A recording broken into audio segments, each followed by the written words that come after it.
Правительство Коми и Сбер займутся внедрением и развитием технологий искусственного интеллекта, стимулированием научно-исследовательской и инновационной деятельности для создания передовых технологий и сервисов.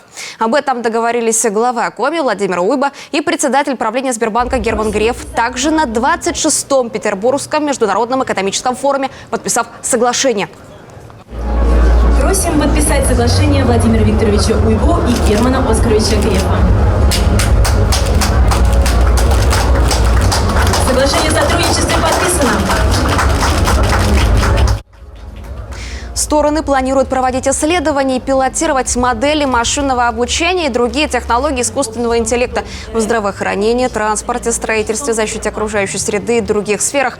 Власти республики Сбер будут развивать и внедрять цифровые технологии в работу медицинских учреждений, оснащать цифрой объекты социальной и коммунальной инфраструктуры, повышать финансовую и цифровую грамотность граждан, развивать локальное и ответственное предпринимательство, внедрять инструменты ответственного финансирования. Еще один аспект соглашения – реализация инвестиционных проектов, направленных на расширение и создание новых центров социально-экономического развития с учетом принципов ответственного финансирования.